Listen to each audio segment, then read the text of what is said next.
One of the most common questions I get when people talk to me or recognize me is like, Sebastian, what kind of business should I start? And the answer is, I don't know, because every single person is different and complex, and everyone has strengths of their own and weaknesses of their own. So some businesses are going to be a lot easier for you to create versus others, and I don't know what those are going to be, because at the end of the day, you know yourself better than I do. So in this video, I'm going to outline every single possible business that I could think of, and a brief explanation and an example of that business to some degree, and 3 different categories: online, offline, and real estate. So there's like 30 something ideas here, like tangible, practical businesses that you could start right after this video. And as a cherry on top for this entire video, I went on my Instagram and ran a poll and asked people what's the most clever way they've ever generated some money or like made a side hustle or whatever. Flipping saxophones. Apparently this dude made 80K like in a summer flipping saxophones. I have no idea. I did not know the saxophone market was that lucrative, but apparently it is. Pretend to be a girl and find sugar daddies and sell them feet pics. Again, this is probably one of the more frowned upon business ideas, but the point of this video is to spark your creativity.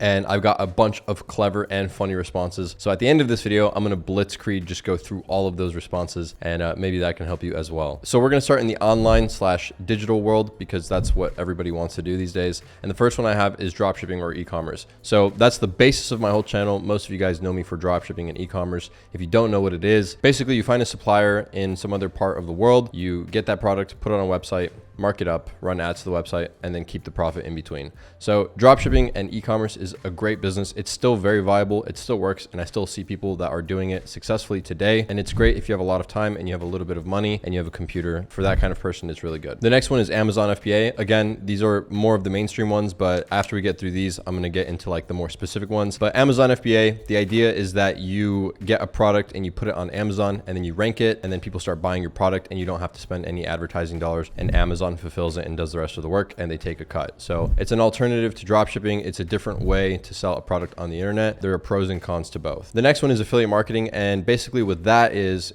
you take somebody else's product and you send traffic to their product or their service, and if they convert, you get a % of the sale, and that's all you have to do. So you don't have to do any of the other work, and this works with products and services. A great example of this working right now is what people are doing with Tate's Hustlers University, where people can get a link if they're in this program, and then they go and make TikToks of Tate being outrageous or like saying really polarizing stuff.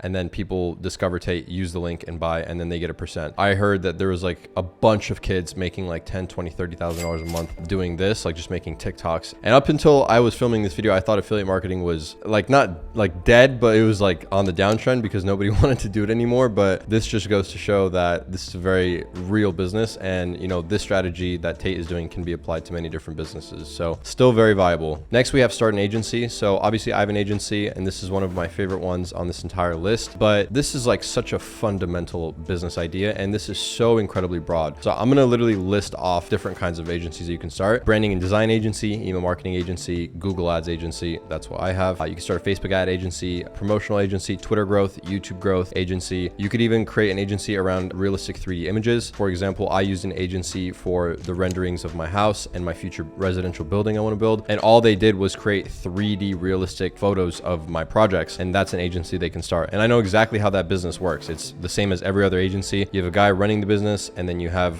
you know, the guy that hired people to do the work, and then he keeps the profit in between. That's how all agencies operate. Credit repair agency, or a home or mobile detailing agency, or office cleaning agency of some sort. So this is just a couple of them. In one of my other videos, which I'll leave a link to in the description, I went through like a ton of different agencies you could start. That's just a couple of them in this video. Basically, the idea is you're going to start an agency or a service around anything that somebody needs, anything that can be valuable to somebody that you could sell to them, but that you could also outsource. So like credit repair, for example, is valuable to people that need to repair their credit. And so you could sell that to them and find other people to repair credit, or learn how to do it yourself, which is, you should do it that way, learn how to do it yourself and then hire other people. But that's the idea. That's the concept I want you to like download in your brain, is as long as you can provide value to someone, you can create an agency around it. Next up, designing and building websites for clients. And that's another great thing that you could could do. And a great way to go about this would be, if you have a great sense of style, you can go and like market yourself in certain areas of the internet. For example, Twitter is a great place.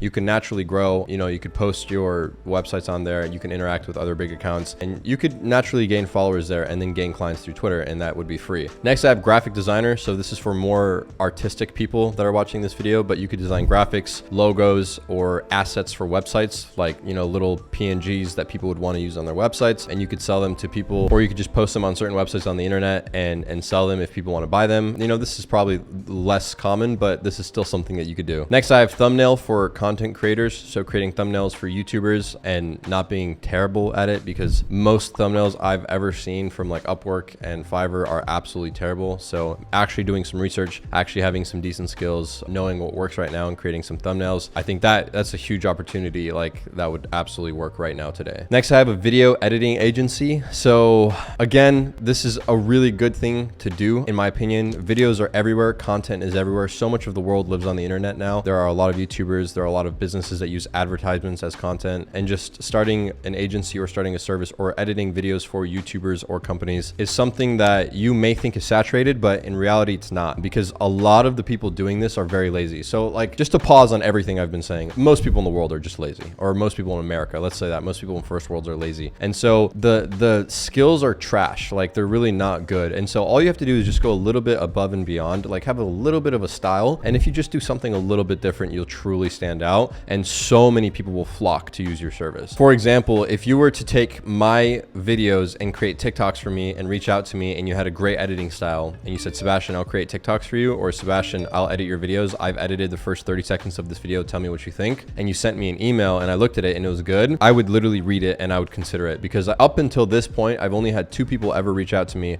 to like repurpose my content and make TikToks, and they weren't even the best, and I hired one of them. So, you know, for a channel that has 430,000 subs, you would think more people are going to reach out to me.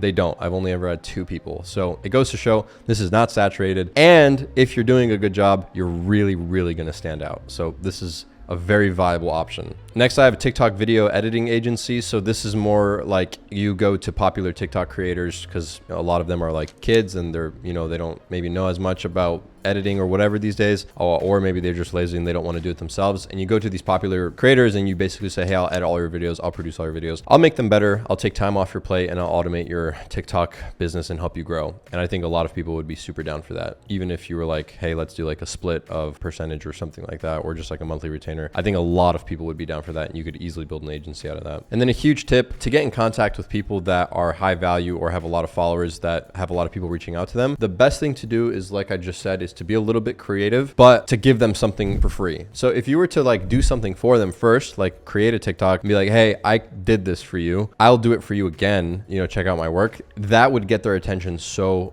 much more. Basically the idea is, if you do something for somebody first, it's going to stand out to them a lot, because a lot of YouTubers and influencers have people constantly reaching out to them, asking them for stuff. If somebody reaches out to them and says, hey, here's something for free, that's going to stand out and you'll most likely get their attention. Next, I have deal closer for like sponsorships or network managers for influencers. So again, reaching out to influencers and saying, hey, I'll go through all of your deals, I'll negotiate your deals, I'll do everything, I'll talk to them, I'll get you paid for like 10-15%. You don't have to do anything. You just tell me what kind of stuff you want and I'll take care of the rest. People will eat that up. I needed that so badly in my life until I got it, and I'm so happy that I did, and everybody else can definitely use it. So that, and then network manager, like another thing, and this is something I don't even have right now, but like somebody to manage like my network. Like I have a lot of people that reach out to me that are interesting people, like people that reach out for a podcast or want to do collaborations, or people that, you know, have a cousin that has like $100 million worth of real estate, just like valuable people that I should meet and talk to. And I never get back to them because I don't go through all my DMs. So somebody that would go through all my DMs and like get these contacts and talk to these people and nurture them. And then if they're interesting or if they have something good, like to bring them to me, and then we could meet them and have a conversation,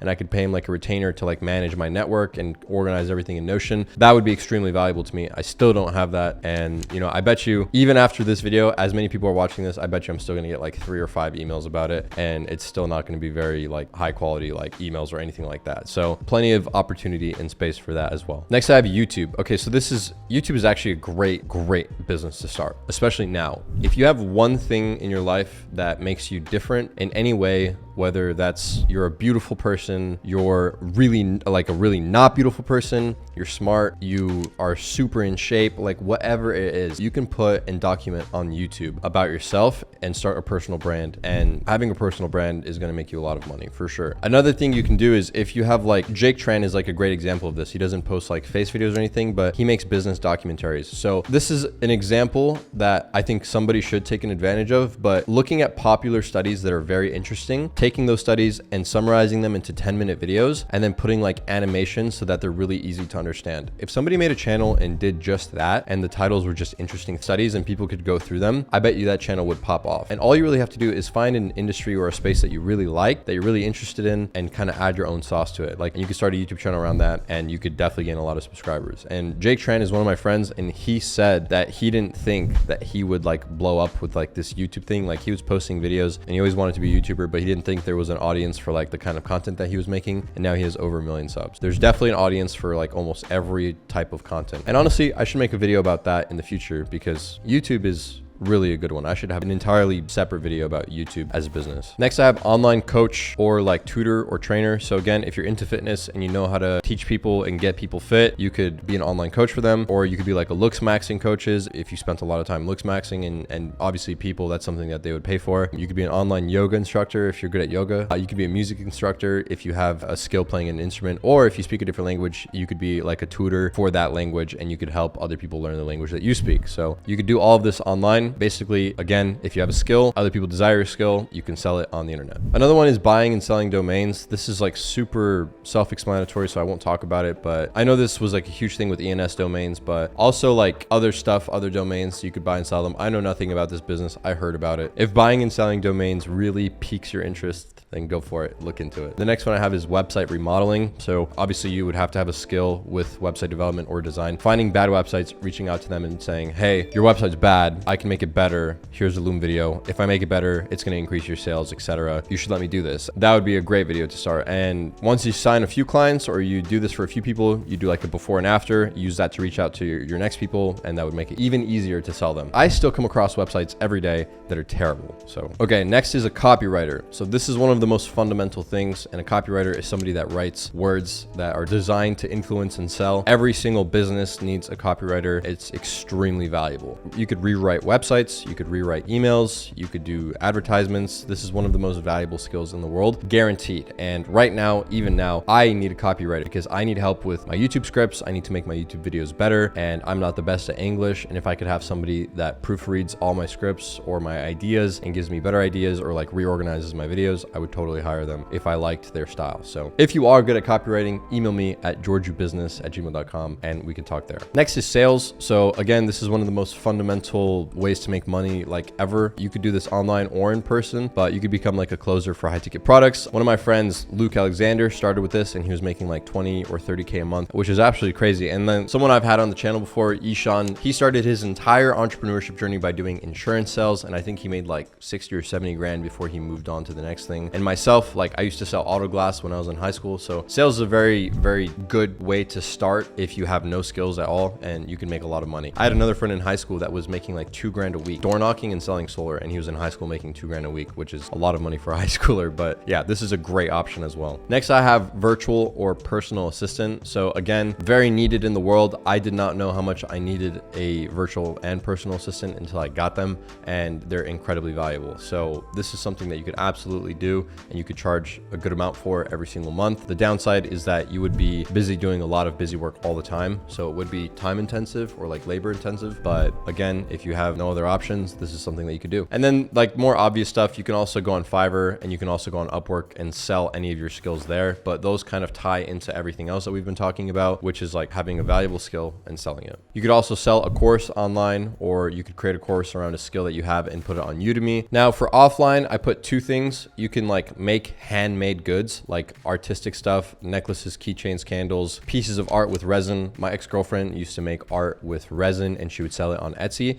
and she actually made a decent amount of money, especially during the holidays. People would buy her art because it was unique and it was different and they really enjoyed it. It was pretty, and she just sell it on Etsy and she was making like a side income, and it was good. It was really cool. You could also like renovate and flip stuff. So you could start with shoes, you could do go-karts, mopeds, motorcycles, and then you could get into more expensive stuff like cars, boats, trailers, and houses if you have enough money. But renovating and flipping things is also like, it's not new by any means, but it's something you could start low and move to high. And I mean, I did that. I started with go-karts, and then I flipped a bike as well, and then I flipped multiple cars when I was like a teenager, and then I flipped a house as well. So like I've gone through that whole journey. So it's very viable. And I still have friends now that like flip dirt bikes and jet skis and mopeds and stuff, and they make a pretty good income from it. Another idea I had when I was just writing down all of these for this video was getting into construction and learning how to do absolutely everything. Like maybe finding people that flip houses, or finding like a construction crew or a GM and working alongside him and saying, hey, I'll work alongside you. Give me a job, give me a little bit less, and I just want to learn everything. And this is going to take you like probably what, 6 to 8 months or maybe longer, but you learn absolutely everything. And then you find investors or make friends with investors that flip houses all the time and say, hey, I know how to do everything. I'll do everything for you. You don't have to stress. Let's just split the profit, and you give me this much and I give you this much. Write up a contract and then do it, and then do it again, make a friendship with him, and then hire people and have those people start doing things, and then kind of become like a GM yourself. I don't know. I was thinking about it. Like if everything was taken away from me today, I would think about that and I'd be like, that's actually kind of a good idea. Next is real estate. So I put real estate wholesaling. So you close a house under contract and then find someone to buy the house for more than you closed it, and you keep the difference. This is another business. I know somebody that does this and has done it successfully. A few people actually. I have property management. You could take care of all the issues landlords have to deal with. So if you find landlords that are still managing their own properties, you can be like, hey, I'm a kid. I will deal with all of your tenants. I will take care of everything. You won't have to literally lift a single finger, and you could worry about everything else in your life and pay me this much every single month. Airbnb arbitrage. So you could find and lease apartments or homes and then stage them or refurnish them and put them on Airbnb and keep the difference. One of my cousins does this and he makes an absolute killing. He makes a lot of money with it. And I know some other people that do it as well, and they make a ton of money. And this is a really new and interesting business model, and it's very possible. And I do not see a lot of people doing it, but again, very plausible. Next, I have real estate, video, and photography. So again, if you have an eye for photography or videography, you can use that and bring it into real estate. And especially with custom homes, like people that are selling $2-3 million houses, it's better to have like really professional pictures and to have like drone shots and to have like a cinematic walkthrough of everything and like music, because you're trying to appeal to like a higher end buyer. So just standard pictures are not as good because that's what everybody does. So you want to have like a more enthusiastic experience. So you could even create an agency around creating bespoke content for high-end homes. And then the obvious, you could trade crypto, you could trade stocks, you could trade NFTs, but that's like more either long-term or gambling if you're doing like day trading and stuff. So it's not really like starting a business. So I'm not really going to talk about it too much, but just putting it in for everybody to know. Now we got to the point in the video where we talk about what people have put off Instagram. So I'm just going to blitzkrieg go through these. Some of these are funny, but maybe you'll get an idea. So one dude printed jewel skins in high school and sold them to his friends. Another person went to his neighbors and painted their addresses on their curbs with using like a stencil or a template and spray paint, and he painted their address for like 25 bucks a pop. Made a good amount of money doing that. Reselling and renovating boats, sending random invoices to massive Fortune 500 companies and hoping they just randomly pay them. A great business idea. Leasing cars like Teslas and then putting them on Turo. That's actually a really good idea. Or leasing cars in general and putting them on Turo if you're not breaking the lease agreement. Flipping mopeds. This guy was making $2,000 per week apparently. Getting free stuff on Facebook Marketplace and then selling them. So literally getting free stuff, renovating it, making it pretty, and then selling it. Running IG theme pages. One of my friends does this and he makes good money with it. Flipping electronics on Facebook Marketplace. Flipping furniture. This is something I did as well when I was in high school. Meal prepping for gym dudes. So if you are a gym guy, going to like people that are cutting or bulking and saying, hey, I'll meal prep for you, and you just make them food or you deliver them food. This is a great idea. Flipping saxophones. Apparently this dude made 80K like in a summer flipping saxophones. I have no idea. I did not know the saxophone market was that lucrative, but apparently it is. Pretend to be a girl and find sugar daddies and sell them feet pics. Again, this is probably one of the more frowned upon business ideas, but the point of this video is to spark your creativity. So I'm just going to leave that there. Go to nice neighborhoods and offer to wash and detail people's cars. Door-to-door window cleaning. Selling drugs. I would not recommend you do this one, but again, this popped up like 20 times on the poll, so I figured I'd put it in there. Do not do this. This is a bad business idea. Buying locked MacBooks and unlocking them and then reselling them. So again, very creative idea. Selling status. So finding people that can feature other people on articles and reaching out to high value people and selling them status. Say, hey, we'll feature you on this article, this or that. So basically figure out what your time is worth and start small and then build your way up. And that's really all it is. The more valuable you are as a person, the more you're going to get paid. And if you still can't find anything after watching this video, then spend the next week writing down every single place that you spend money and figure out how that place got your money, and think about it, truly think about it, and work your way backwards And then maybe then you'll get some ideas. Okay, I can get people to give me money because this business got me to give them money. And then the last thing I want to say is every single thing that I mentioned in this video completely works, 100% works. If you work, all you have to do is go a little bit above and beyond what the normal person is willing to do. Like, this is something I can promise you. Most of these I've seen people do successfully, and I know that it can be done again. So that's pretty much it. Thank you for watching this video, guys. I hope you enjoyed it, and I will see you all in the next one. Peace.